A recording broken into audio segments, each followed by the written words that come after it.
D'un seul coup, j'entends la voisine du haut qui crie ouvre la porte, il y a le feu.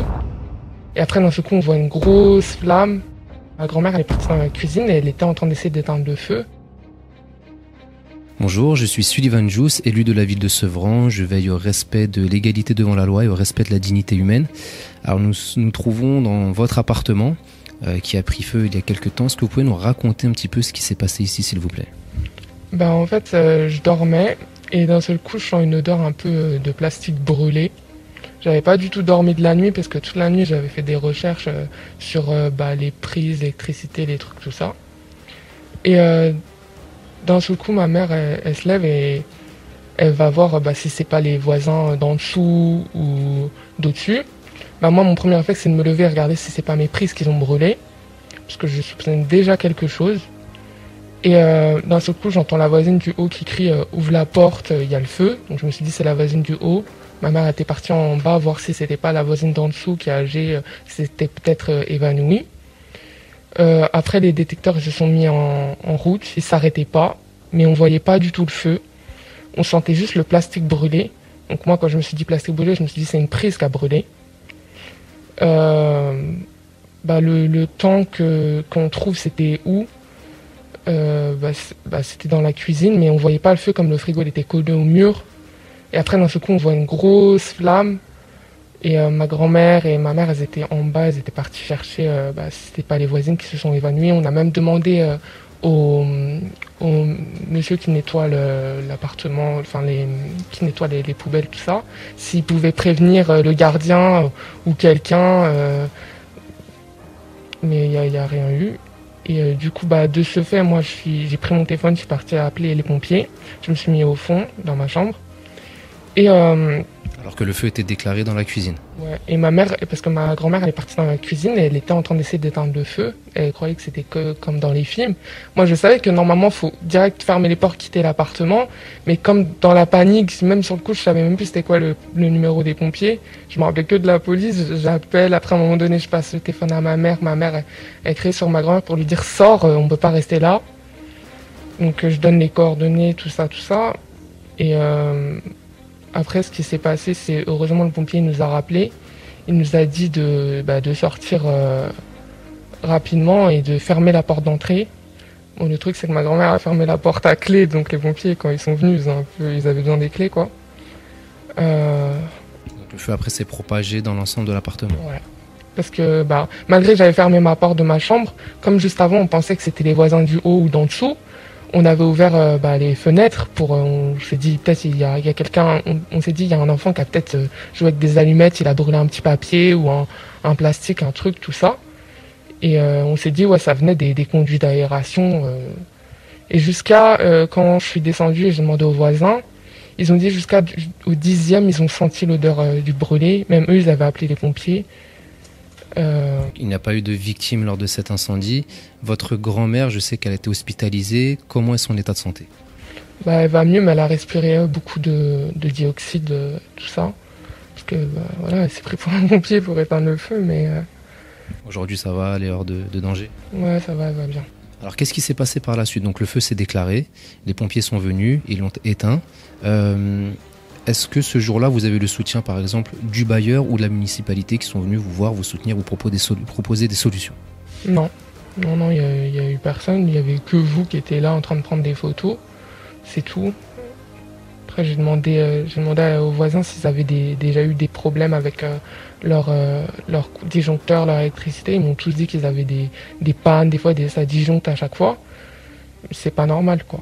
Alors vous, votre compteur électrique, est-ce qu'il a disjoncté pendant l'incendie, ce qui aurait pu peut-être éviter certaines problématiques de ce genre? Non, en fait, il a pas disjoncté. Juste avant que ma grand-mère elle se rende compte que c'est nous, on a éteint le disjoncteur par sécurité. Mais malgré ça, le feu il était déjà propagé, mais on le voyait pas, quoi. Votre disjoncteur, c'est un ancien avec les plombs, les fusibles, ou c'est un nouveau? C'est un ancien avec les fusibles. Il date de 1977, comme l'a dit le gardien. Il date de la construction des bâtiments. Voilà, de la construction, mais c'est pas aux normes, quoi. Mes appareils électriques, ils datent de 2020. Moi, j'avais demandé au gardien si on peut mettre la fibre, tout ça. Je me suis renseigné.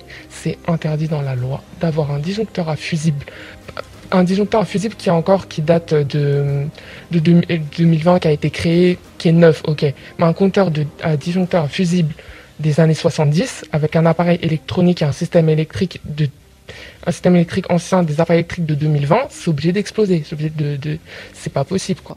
Vous aviez déjà eu des problèmes d'électricité au sein de cet appartement? Ouais, tout le temps. À chaque fois, mes chargeurs ils se cassaient, les ampoules elles se cassaient.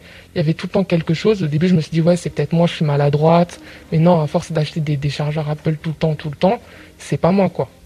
Et vous me disiez aussi que vous n'aviez plus de lumière dans votre chambre, que vous étiez obligé de brancher une prise comme une lampe de chevet. Ouais, à chaque fois, soit c'était soit c'était mon ampoule de ma chambre qui marchait plus, soit il y avait un faux contact tout le temps, soit les prises, des fois, elles donnaient des coups de jus. Du coup, je suis resté longtemps avec une lampe de chevet. À un moment donné, c'était la cuisine. Après, on l'a réparée. Après, c'était le salon. Toutes les pièces, elles ont déjà fait ça. Et vous avez alerté le bailleur, donc l'OJIREP, sur ces problématiques récurrentes liées à l'électricité? On l'avait dit au gardien, mais le gardien, il est au ralenti. Il nous a fait comprendre que c'est à nous de le faire, quoi, de changer le système électrique tout seul, d'appeler un électricien, tout ça. Mais il faut changer le disjoncteur. Et après, même si on change le disjoncteur, il faut changer le système électrique. Et donc, vous me disiez tout à l'heure que vous aviez même fait des recherches pour l'éventualité de changer le compteur électrique par vos propres soins, alors que logiquement, là, il y a vraiment une mise en danger de la vie d'autrui, parce que l'incendie qui s'est déclaré ici dans votre appartement n'est pas le premier. Il y a déjà eu d'autres incendies dans le même immeuble et dans d'autres immeubles du même quartier. Nous sommes ici à Pont-Blanc, cité basse et cité haute. Nous avons fait l'interview aussi de certains de vos voisins qui nous relatent les mêmes problématiques, avec un ancien compteur électrique qui provoque des problèmes au niveau des prises, ça disjoncte très souvent, etc. Donc les familles vivent dans l'anxiété, et c'est un peu ce que vous me décriviez aussi tout à l'heure, de vivre un peu dans cette anxiété, de est-ce qu'il n'y a pas quelque chose qui va prendre feu, etc. C'est bien ça? Ouais, à chaque fois, par exemple, qu'il y avait un barbecue dehors ou quelque chose qui a brûlé dehors, mon premier réflexe, c'est de regarder les prises, parce que je savais que c'était trop ancien. J'ai acheté une prise parafoudre pour mes appareils électriques, comme ils sont super forts. Je me suis dit, j'ai pas envie que ça casse tout le système électrique. Et c'est trop ancien, ils font rien, quoi. Et donc, au vu de tout ça, donc l'incendie s'est déclaré. Le soir même, qu'avez-vous fait? Où avez-vous dormi? Est-ce qu'on vous a pris en charge? Est-ce qu'on vous a hébergé dans un hôtel? Comment ça s'est passé? En fait, ils voulaient nous héberger dans un hôtel, sauf que ma grand-mère, elle pouvait pas, et ma tante, elle m'a dit, ma grand-mère, elle était trop sur le choc. Du coup, ma tante, elle l'a pris chez elle, et nous, on est partis dormir chez des amis. Alors, qui vous a proposé de dormir dans un hôtel? Je sais pas du tout, c'est la mutuelle. Ouais, c'est la mutuelle. Ma tante, elle a appelé, du coup, la mutuelle, elle a dit, on vous héberge pour grand max 3 voire 5 jours, mais comme c'était pas trop stable, on était grave sous le choc. Du coup, on s'est dit, on va dormir chez la famille, c'est mieux. Et juste une petite question, est-ce qu'une cellule psychologique a été ouverte pour accompagner, ne serait-ce que votre famille et peut-être d'autres habitants de l'immeuble qui ont vu ça, pour les accompagner, avoir un soutien, une cellule psychologique? Non, il n'y a pas eu ça. Parce que je sais qu'il y a quelques années, aux Érables, il y avait eu un feu qui avait ravagé 2 immeubles. Une cellule psychologique avait été mise en place, mais quelquefois ils le font, quelquefois ils ne le font pas. Ce jour-là, la municipalité était venue pour apporter son soutien, avait ouvert la maison de quartier Edmond Michelet pour recevoir les familles. Là, vous me dites qu'il n'y a absolument rien eu de ce côté-là. Non, il n'y a rien de tout ça. Même la municipalité ne vous a pas proposé un relogement temporaire, le temps de retrouver quelque chose de plus stable? Non, ils ont dit qu'il y avait un appartement refait à neuf, mais qui sera disponible pas tout de suite. Donc ils avaient dit 1 ou 2 semaines, je sais plus. Et c'est tout. Et après, ils nous l'ont donné. Mais déjà, quand on arrivait dans ce soi-disant appartement refait à neuf, j'arrive, je vois un ancien disjoncteur. Et c'est pas un disjoncteur Linky de 2020. Et j'ai cru comprendre qu'il était encore plus vieux que le nôtre qui a pris feu, quoi.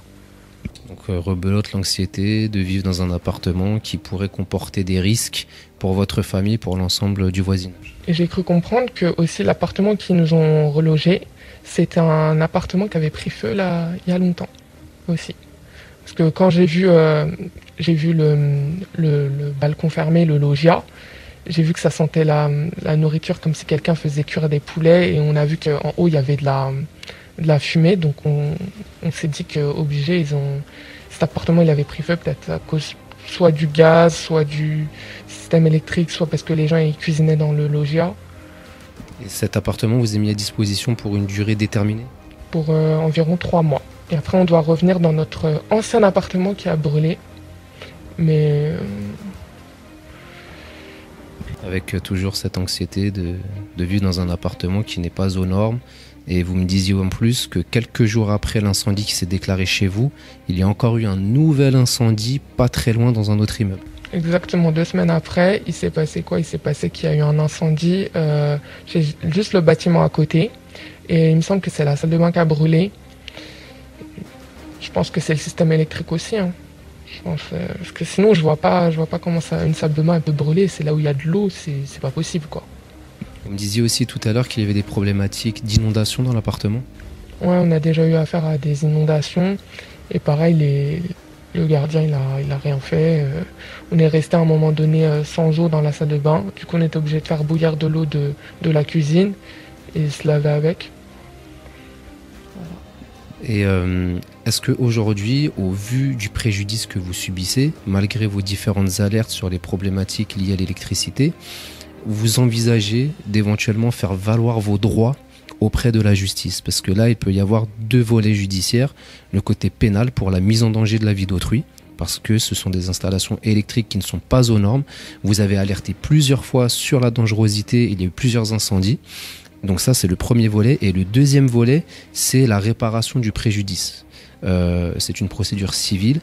Tout préjudice qui a été subi doit être réparé par celui qui a été l'auteur ou la cause de ce préjudice. Est-ce que vous envisagez, éventuellement avec la famille, de saisir la justice pour faire valoir vos droits? Bah, j'aimerais bien, parce qu'on est des êtres humains, on vit en France, on a des droits. On doit faire valoir nos droits. Voilà. D'accord. Et comment se porte aujourd'hui l'ensemble de la famille après cette épreuve difficile de cet incendie? Bah, on est tous un peu perdus, on essaye de trouver notre place dans le nouvel appartement, mais on a essayé de récupérer des affaires qui sont un peu brûlées, qu'on peut peut-être un peu les laver, il y a de la suie partout, mais on ne se sent pas encore chez nous, quoi. On est en mode... Même le nouvel appartement qu'ils nous ont donné, il n'y a pas de prise de terre. Les prises de terre, c'est ultra important. Au cas où la foudre tape, comme c'est des anciens appartements, même si les appartements ils sont faits en béton armé, le système électrique il est ancien. Ils nous ont dit soi-disant un appartement refait à neuf, il n'y a pas de prise de terre. C'est essentiel. Ça peut exploser. Même moi, si j'ai pris une autre rallonge multiprise par à foudre, quand même, il faut une prise de terre. L'appartement qu'ils nous ont donné, il y a le double vitrage, il est cassé. Il n'y avait pas le cache de l'interrupteur, c'est-à-dire pour allumer, ils ne nous l'ont pas mis.